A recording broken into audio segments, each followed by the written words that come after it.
Pernah nggak sih kalian lihat saham yang harganya tiba-tiba terbang ke bulan tanpa ada alasan yang jelas? Mungkin banget ada permainan di baliknya. Hari ini kita bakal bongkar praktek manipulasi saham yang lagi panas-panasnya gara-gara OJK baru aja menjatuhkan sanksi miliaran rupiah. Ini bukan sekedar berita biasa loh, tapi peringatan keras buat semua investor di Indonesia. Oke, jadi apa aja yang bakal kita bahas? Pertama, kita mulai dari denda miliaran yang bikin heboh itu. Terus, kita akan bedah apa sih sebenarnya goreng saham itu? Kita juga akan lihat seberapa besar kekuatan regulator kita dan apa agenda besar di balik semua ini. Dan yang paling penting, di akhir nanti, kita akan bahas gimana caranya supaya kita semua bisa jadi investor yang lebih cerdas dan nggak gampang kejebak. Oke, kita mulai dari pemicunya. Semua ini berawal dari satu hal, sebuah sanksi dengan nilai yang jujur aja gede banget. Angka ini mengguncang pasar dan bikin semua orang bertanya-tanya, sebenarnya apa sih yang lagi terjadi? 11 miliar lebih rupiah. Coba deh kita resapi dulu angkanya. Ini bukan denda biasa, ini adalah pesan yang sangat keras dan jelas dari OJK yang intinya bilang era main-main di pasar modal udah selesai. Pelanggaran serius, ya akibatnya juga serius. Nah, denda segede ini tuh buat apa sih? Ini dia yang jadi inti masalahnya. Dugaan manipulasi harga saham. Yuk, sekarang kita coba bedah lebih dalam apa sih maksudnya dan kenapa praktek ini bahaya banget buat kita semua. Kalau di sini kita lebih akrab sama istilah goreng-goreng saham, iya kan? Kedengarannya kayak lagi masak, tapi ini permainan kotor yang seringkali jadi perangkap buat investor-investor, terutama yang masih baru. Mari kita bongkar gimana cara kerjanya. Intinya tuh simpel banget sebetulnya. Mereka menciptakan ilusi, bikin seolah-olah sebuah saham itu lagi laku keras, lagi banyak yang minat.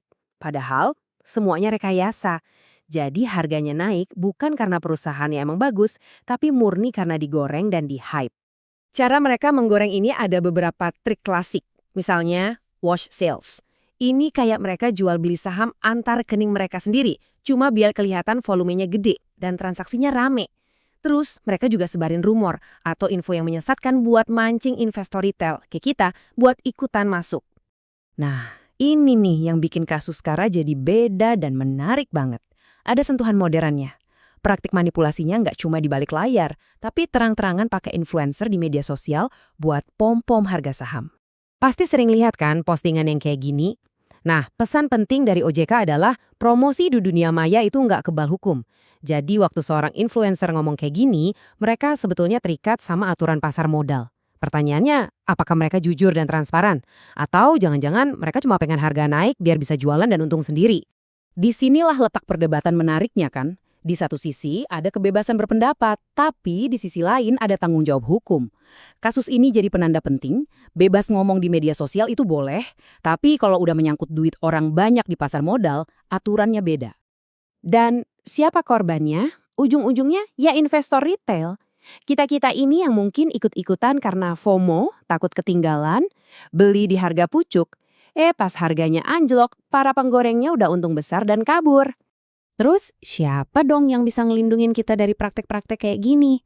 Nah, disinilah Otoritas Jasa Keuangan atau OJK masuk dan menunjukkan perannya yang sangat vital. OJK ini punya senjata yang lengkap buat menjaga pasar modal. Lihat aja nih, mereka bisa periksa, bisa kasih peringatan, bisa denda miliaran, bahkan yang paling ekstrim, bisa bekukan kegiatan usaha atau cabut izin sama sekali. Jadi kekuasaan mereka ini besar banget untuk memastikan arena permainannya tetap adil. Tapi penting buat kita tahu ya, denda gede ini tuh bukan cuma soal menghukum satu pihak aja. Ini adalah bagian dari sebuah agenda dan upaya yang jauh lebih besar untuk memperkuat seluruh pasar modal kita di Indonesia. Tujuan besarnya apa? Sebetulnya cuma satu, membangun kembali yang namanya kepercayaan. Trust. Karena pasar modal itu hidup dari kepercayaan. Kalau investor udah nggak percaya sama pasarnya, ya nggak akan ada yang mau taruh duit di situ. Jadi reformasinya ini fokus di 3 area utama. Pertama, pengawasannya diketatin biar bisa deteksi masalah lebih awal. Kedua, investornya dibikin lebih pinter dan melek finansial biar nggak gampang kemakan hype. Dan ketiga, perusahaan-perusahaan juga harus lebih terbuka dan transparan soal informasinya. Nah, pada akhirnya semua ini, sanksi, reformasi, itu semua ujung-ujungnya buat siapa? Ya buat kita semua, para investor individu. Bener banget kata-katanya. Kepercayaan itu fondasinya. Kalau fondasinya goyah, ya semuanya bisa runtuh. Bukan cuma pasar saham yang lesu, tapi ini juga bisa berdampak ke pertumbuhan ekonomi negara secara keseluruhan. Oke, setelah tahu semua ini, pertanyaan paling krusialnya adalah, terus di tengah semua risiko ini, gimana caranya kita ngelindungin duit hasil kerja keras kita sendiri? Jadi, pertahanan terbaik kita itu ada di kepala kita sendiri. Bukan berarti kita harus jadi ahli keuangan, tapi kita harus jadi investor yang kritis. Sebelum ikut-ikutan beli saham karena rekomendasi orang, coba berhenti sejenak dan tanya, ini beneran bagus atau cuma lagi dipom-pom? Lakukan riset sendiri. Itulah tameng pam kuat yang kita punya. Kasus ini benar-benar bikin kita mikir ulang. Kita mau pasar modal kita jadi kayak kasino, tempat buat spekulasi gila-gilaan, atau kita mau pasar modal jadi instrumen yang sehat untuk membangun ekonomi bangsa? Pertanyaan ini saya rasa perlu kita jawab dan renungkan bareng-bareng.